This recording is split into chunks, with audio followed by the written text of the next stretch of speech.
മനസ്സിലാവട്ടെ. അതിൻ്റെ ഇടയ്ക്ക് സ്ഥിരമായിട്ട് ആൾക്കാർ ചോദിക്കുന്നതാണ്, പല ആൾക്കാർക്ക് പല ഹൈറ്റ് അല്ലേ, അപ്പോൾ എങ്ങനെയാണ് കിച്ചൺ കൗണ്ടറിൻ്റെ ഹൈറ്റ് തീരുമാനിക്കുന്നത്?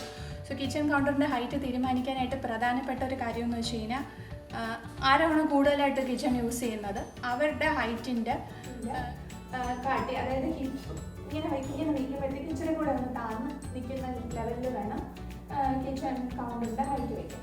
ഇപ്പോൾ സപ്പോസ് ഇതിപ്പോൾ ഫ്ലഷ്ഡ് ആയിട്ടിരിക്കുന്ന ഒരു അടുപ്പാണ്, ഇങ്ങനെ അല്ലാതെ കുറച്ചും കൂടെ പൊക്കമുള്ള അടുപ്പാണ് എന്നുണ്ടെങ്കിൽ ഈ ലെവലെന്ന് പറയുന്നത് കുറച്ചും കൂടെ താഴ്ത്തി വയ്ക്കുന്നത്. കാരണം നമുക്കിപ്പോൾ ഇതൊക്കെ ഇങ്ങനെ എടുത്ത് വയ്ക്കുമ്പോഴത്തേക്ക് നമുക്ക് ഇപ്പോൾ ഇരുമ്പ് ചട്ടിയൊക്കെയാണ് യൂസ് ചെയ്യുന്നതെങ്കിൽ നല്ല വെയിറ്റാണ്. അപ്പോൾ അത് എടുത്ത് വയ്ക്കുമ്പോഴത്തേക്കും കൈയുടെ ഈ ഒരു പൊസിഷനിൽ അല്ലാതെ വേറെ ഒത്തിരി അങ്ങ് താഴ്ന്നു പോയാലും ഒക്കെ നമുക്ക് പെട്ടെന്ന് ഓരോന്ന് ചെയ്യാനൊക്കെ ബുദ്ധിമുട്ടായിരിക്കും. എനിക്കൊരു ക്വസ്റ്റ്യൻ വന്നിട്ടുണ്ടായിരുന്നു, ഒരു ലേഡിയുടെ ഹൈറ്റ് 153 സെൻറ്റിമീറ്ററാണ്, അപ്പോൾ എത്രയാണ് കിച്ചൺ കൗണ്ടറിൻ്റെ ഹൈറ്റ് വേണ്ടത്? സോ അങ്ങനെ 153 ആണെങ്കിൽ കിച്ചൺ കൗണ്ടറിന് ഒരു 73 സെൻറ്റിമീറ്റർ ഹൈറ്റ് കൊടുക്കുന്നതായിരിക്കും ഐഡിയൽ. ഓക്കെ, പിന്നെ ബേണേഴ്സിൻ്റെ കാര്യം. ഈ ബേണേഴ്സിൻ്റെയും സ്ഥിരമായിട്ട് ചോദിക്കുന്നതാണ്, 4 ബേണർ ആണോ 3 ബേണർ വേണോ എന്നൊക്കെ ഉള്ളത്. ഞാൻ സജസ്റ്റ് ചെയ്യുന്നത് ശരിക്കും 5 ബേണേഴ്സിനൊന്നും പോകേണ്ട ആവശ്യമില്ല. കാരണം അത്രയും സാധനങ്ങൾ ഒരുമിച്ച് ചെയ്യാൻ മെൻ്റലി പോസിബിൾ ആണോ എന്ന് എനിക്ക് അറിഞ്ഞൂടാ, എനിക്ക് പറ്റത്തില്ല. കുറച്ച് എന്ന് വെച്ചാൽ കൈ കൊള്ളാനൊക്കെ ചാൻസ് ഉണ്ട് അത്രയും ഒരുമിച്ച് അത്രയും സാധനങ്ങളൊക്കെ വയ്ക്കുമ്പോഴത്തേക്ക്. സോ ഒരു ഐഡിയൽ സിറ്റുവേഷൻ എന്ന് പറയുന്നത് 4 ബേണേഴ്സ് ആണ്. സ്മൂത്തായിട്ട് വരും, പുറത്ത് വരും. അപ്പോൾ അറ്റത്തോട്ടുള്ള സാധനങ്ങൾ കാണാൻ എടുക്കാനൊക്കെ നല്ല സൗകര്യമാണ്. പ്ലസ് ഇത് നമുക്ക് ഇതൊക്കെ ഊരി കഴുകാൻ പറ്റും. ഇങ്ങനെ ഇത്ര ചെറിയൊരു ഗ്ലാസ് പീസ് എടുക്കത്തേ ഉള്ളൂ, നമുക്ക് ഊരി കഴുകാൻ പറ്റും. സോ ഈ അലമാരയൊന്ന് അടച്ചു വെച്ച് കഴിഞ്ഞാൽ ഇവിടെ ഇത്ര സാധനങ്ങളുണ്ടെന്ന് വരുന്നവർക്ക് അറിയാൻ പറ്റില്ല. സോ അപ്പം നമ്മൾ കിച്ചൺ ഉപയോഗിക്കുന്നില്ലെന്നൊക്കെ തോന്നും. എന്നുവെച്ചാൽ ഇങ്ങനെ ആക്കുന്ന ഫ്ലേവർ അല്ലാതെ ഇവിടെ നിന്ന് ശരിക്കും പോകുന്നുണ്ട്, റൂമിലോട്ടൊന്നും സ്പ്രെഡ് ആവത്തില്ല. അതുകൊണ്ട് നല്ല പവർ സക്ഷനുള്ള ചിമ്മിനി വയ്ക്കുവാണെങ്കിൽ ഓപ്പൺ കിച്ചൺ ശരിക്കും നല്ലതാണ്. കാരണം ഇപ്പം നമുക്ക് അത്ര അറിഞ്ഞൂടാത്ത ഗസ്റ്റൊക്കെയാണ് വീട്ടിൽ വരുന്നെങ്കിൽ ആ സമയത്ത് അവർ ഓൾറെഡി വിളിച്ച് പറഞ്ഞിട്ടൊക്കെ ആയിരിക്കുമല്ലോ വരുന്നത്, പെട്ടെന്ന് ചടി കയറി വരത്തില്ല. സോ അതുകൊണ്ട് ആ സമയത്ത് നമുക്ക് ക്ലീൻ ചെയ്ത് വെക്കാൻ വേണ്ടി ടൈം കിട്ടും.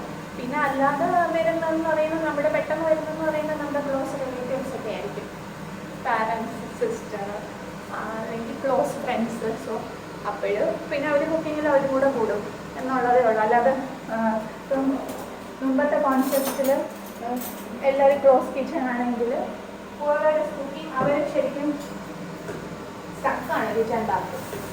ഗസ്റ്റ് വന്നാലും അവർ ശ്രദ്ധിക്കാനുള്ള സമയമൊന്നും കിട്ടത്തില്ല, റിയലി സ്റ്റക്ക്. അപ്പം അതിൻ്റെ പ്രശ്നം എന്ന് വെച്ച് കഴിഞ്ഞാൽ ഇവരിനി പെട്ടെന്ന് ജോലിയൊക്കെ ചെയ്തിട്ട് വേണം ഇവരെ പോയി കാണാൻ സംസാരിക്കും. മറ്റേത് ആസ് യു ആർ വർക്കിംഗ് സംസാരിച്ചുകൊണ്ട് വർക്ക് ചെയ്യാം, അവർ എന്തെങ്കിലുമൊക്കെ ചെയ്യും, they will be part of it. It actually improves your relationship.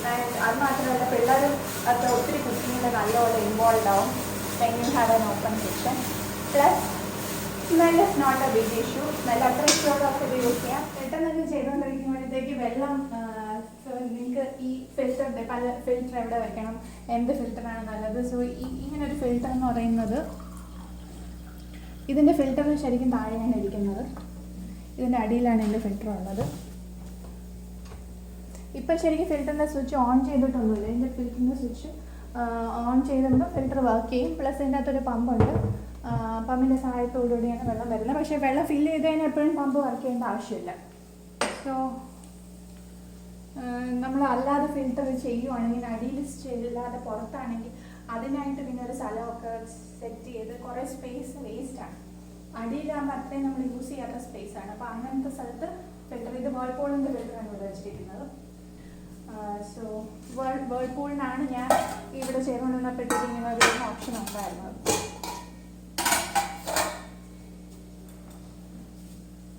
So എല്ലാം നേരത്തെ ഇപ്പം ഇതിപ്പോൾ ഷൂട്ട് ചെയ്യുന്നതുകൊണ്ടാണ് കുറേ സാധനങ്ങളിലൊക്കെ ഞാൻ എടുത്ത് വെച്ചേക്കുന്നത്, അല്ലെങ്കിൽ ഇത്രയും എടുത്ത് വയ്ക്കത്തൊന്നുമില്ല. അപ്പോൾ അതുകൊണ്ട് എന്താ സംഭവിക്കുന്നത് വെച്ചാൽ ഇതെല്ലാം അപ്പോഴെപ്പോഴും പോയി എടുത്ത് വയ്ക്കുന്ന സാധനങ്ങൾ. കുറച്ച് കരിഞ്ഞു പോകാതിരിക്കണം.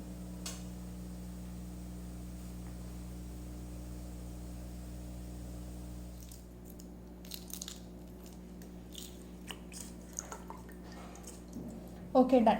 ഇനി നമുക്കിതെല്ലാം മിക്സ് ചെയ്ത് ഇതിൻ്റെ പരിപാടി തീർന്നു. കരിഞ്ഞ് പിടിക്കാതിരിക്കാനാണ് ഇല വെച്ചേക്കുന്നത്, കാരണം ഞാനിത് അവനിൽ വയ്ക്കാൻ പോകും.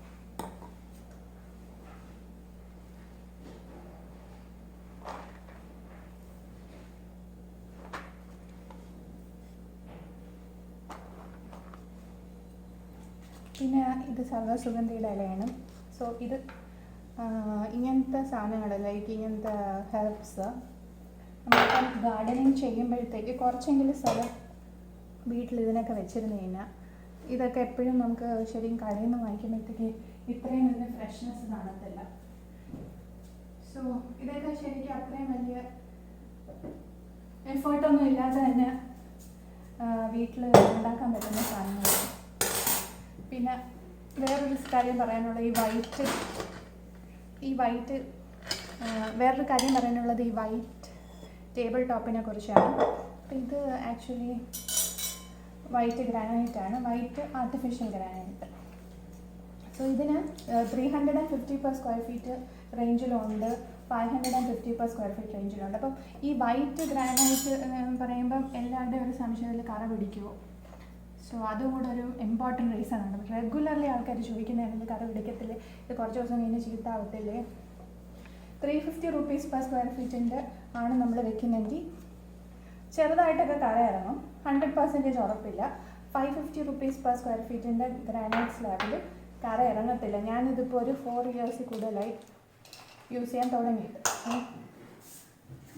ശരിക്കും കറ ഇറങ്ങുന്നില്ല. പിന്നെ ഉപയോഗിച്ച് കഴിഞ്ഞപ്പോൾ കുറേയൊക്കെ അഴുക്ക് വെച്ചാൽ ആ ഒരു സമയം കഴിയുമ്പോഴത്തേക്ക് അതങ്ങ് എന്താ പറയുക, അതങ്ങ് ക്ലീൻ ചെയ്യണം.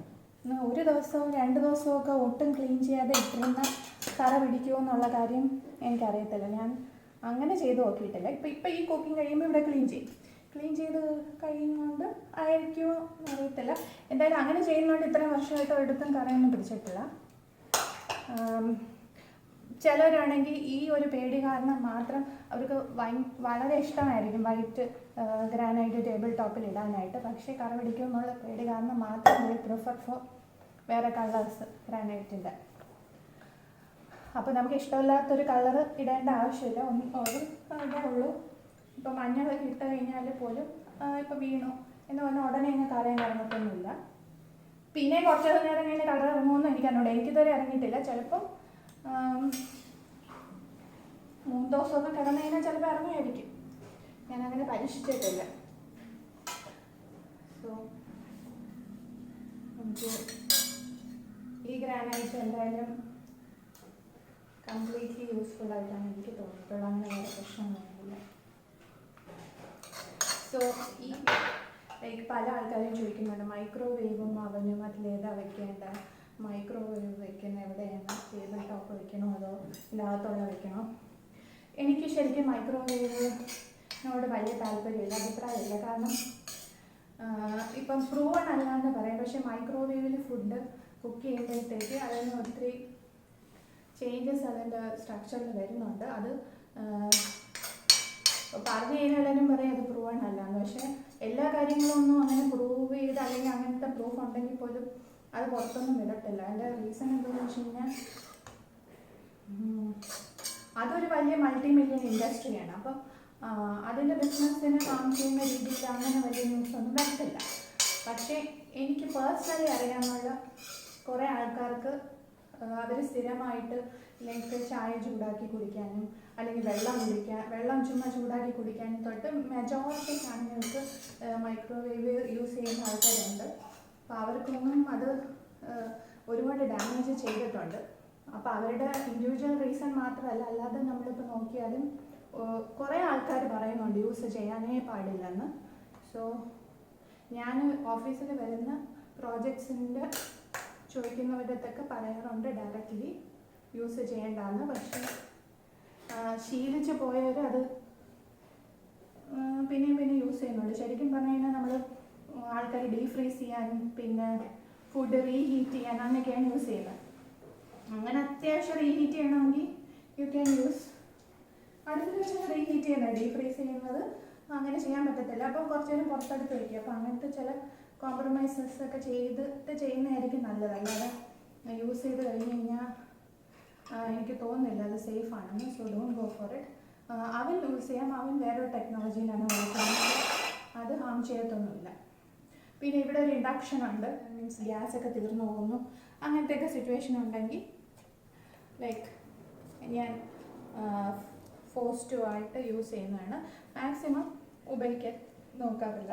അപ്പോൾ നിങ്ങളുടെ ലാൻഡ്സ്കേപ്പിൻ്റെ അകത്ത് ചെറിയൊരു ഗാർഡൻ, ഈ സർവ്വസുഗന്ധിയും അല്ലെങ്കിൽ പുതിന ഇല അങ്ങനത്തെ നമ്മൾ കിച്ചണിൽ സ്ഥിരം യൂസ് ചെയ്യുന്ന ഹെർബ്സിനൊക്കെ കൂടെ കരുതുകയാണെങ്കിൽ നല്ല ഫ്രഷ് ആയിട്ടുള്ളത് നമുക്ക് യൂസ് ചെയ്യാൻ പറ്റും. ഇതൊക്കെ ഇപ്പോൾ പറിച്ച സാധനങ്ങൾ. സോ ഇതിനെ ഒന്ന് ബേക്കും കൂടെ ഒന്ന് ചെയ്യണം. അതുകൊണ്ട് തന്നെ എൻ്റെ പരിപാടി കഴിഞ്ഞു. ഈ വാഴയില ശരിക്കും വാഴയില ഇല്ലെങ്കിൽ അടി കരിഞ്ഞ് പിടിക്കാതിരിക്കാൻ വേണ്ടി എന്തെങ്കിലും ചെയ്താൽ മതി. ഞാൻ ഒട്ടും നെയ്യ് ഒഴിച്ചില്ല. നെയ്യ് ഒഴിക്കിട്ടു. ആക്ച്വലി നെയ്യ് ഇടാൻ മറന്നുപോയി. ചോറിൻ്റെ ഇടയിലൊക്കെ ഇച്ചിരി നെയ്യൊക്കെ ഇട്ട് കൊടുക്കുന്നതായിരുന്നു.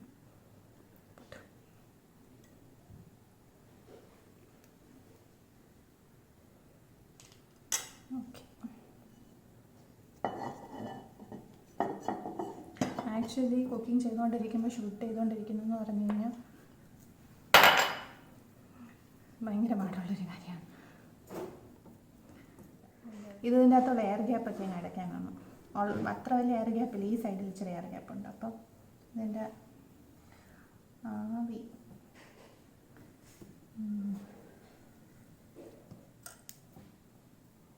ഇതിനകത്ത് വേണമെങ്കിൽ പാലിൽ ഇച്ചിരി കുങ്കുമപ്പൂവൊക്കെ കലക്കിയൊക്കെ ഒഴിക്കാം. ഇപ്പം അതൊന്നും എൻ്റെ ഇല്ല, അതുകൊണ്ട് ഞാൻ ചെയ്യുന്നില്ല.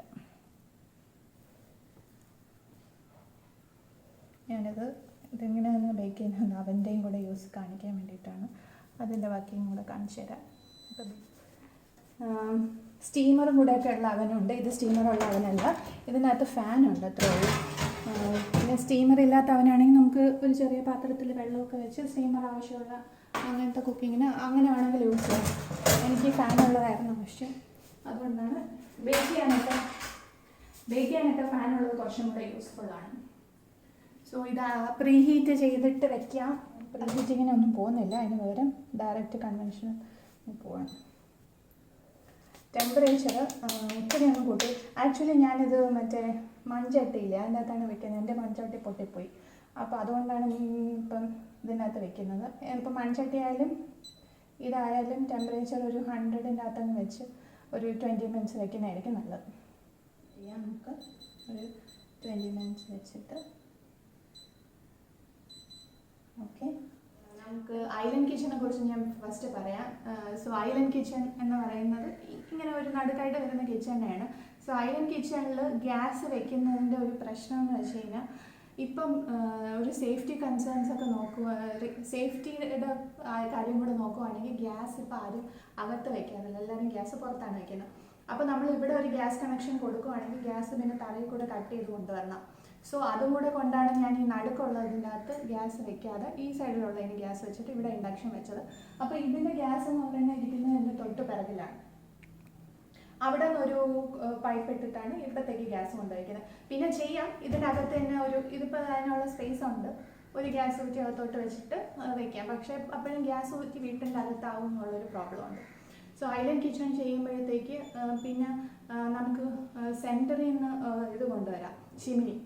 ഈ നടുക്കിൽ നിന്ന് വരുന്ന ചിമ്മിനി ഭയങ്കര കോസ്റ്റ്ലിയാണ്. നമ്മൾ സാധാരണ ചിമ്മിനിയെക്കാട്ടി ഡബിൾ ദ കോസ്റ്റാണ്. സോ അതും അതിൻ്റെ ഒരു മേജർ ഫാക്ടറാണ്. ഇപ്പോൾ നമ്മൾ നടുക്കാണ് മേജർ കുക്കിംഗ് ചെയ്യുന്നതെങ്കിൽ ഈ മുകളിൽ നിന്ന് വരുന്ന ചിമ്മിനി സെറ്റ് ചെയ്യാനായിട്ട് ആ ചിമ്മിനിക്കും എക്സ്പെൻസ് കൂടുതലാണ്, സെൻട്രൽ ചിമ്മിനിക്ക്. സോ അതുകൊണ്ട് അങ്ങനെയുള്ള കുറേ ഫാക്ടേഴ്സ് കൺസിഡർ ചെയ്തിട്ടാണ് ഈ സൈഡിലാക്കിയത്. പ്ലസ് ഇതാണ് ഈ വീടിൻ്റെ ഈസ്റ്റ് ഡയറക്ഷൻ. പിന്നെ അടുപ്പിനടുത്തുള്ള ജനലുണ്ട്, പക്ഷേ ജനൽ തുറക്കാറില്ല, ജസ്റ്റ് ഫോർ ദ ലൈറ്റിന് വേണ്ടി മാത്രമാണ്. ഈ സൈഡിൽ മീൻസ് സർക്കുലേഷനുള്ള എയർ സർക്കുലേഷനുള്ള നെറ്റ് ഇട്ടിട്ടുള്ള ഒരു ജനലുള്ളൂ. പിന്നെ അപ്പോൾ നമ്മൾ ഈസ്റ്റ് സൈഡിൽ വാസ്തുപ്രകാരം വയ്ക്കുന്നത് ഫസ്റ്റ് നമ്മൾ രാവിലെയൊക്കെ എണീക്കുവാണെങ്കിൽ ഇവിടെ നിന്നായിരിക്കും ആദ്യം ലൈറ്റ് വരുന്നത്. And it's really you can feel lot of energy എൻ്റെ കിച്ചണിൽ എൻ്റർ ചെയ്യുമ്പോൾ തന്നെ. സോ ആ വാസ്തു ഫോളോ ചെയ്ത് ഈ പൊസിഷനിൽ വെക്കുന്നത് തന്നെയാണ് ഐഡിയൽ. പിന്നെ ഡൈനിങ് ടേബിളിൽ നമ്മൾ നല്ല പാത്രങ്ങളൊക്കെ വെച്ച് ഒന്ന് ഡെക്കറേറ്റ് ചെയ്തൊക്കെ വെച്ചിട്ടുണ്ടെങ്കിൽ റെഗുലർ യൂസിന്, ഇപ്പോൾ ചെറിയ ഫാമിലി ആണെങ്കിൽ ദിസ് ഇസ് ഇന്, അല്ലെങ്കിൽ you can use the dining. ഇൻഡിവിജ്വലായിട്ട് ഇപ്പോൾ ഒരാളൊക്കെ വന്നാൽ കഴിക്കുകയാണെങ്കിലും എന്തായാലും breakfast table is very useful. So thank you for watching this video. Please, ഞാൻ ആക്ച്വലി ഇതെല്ലാം ചെയ്ത് കഴിഞ്ഞപ്പോഴത്തേക്ക് ഐ എം റിയലി ടയർഡ്. സാധാരണ വീഡിയോ പോലെയല്ല, ബിക്കോസ് ഞാൻ ആദ്യമായിട്ടാണ് ഇതും ചെയ്ത് സംസാരിക്കുക എല്ലാം കൂടെ ചെയ്യുന്നത്. എനിവേ, ഇത് ആദ്യമായിട്ട് ഈ ചാനൽ കാണുകയാണ് and you have not subscribed that, please do consider subscribing. So by.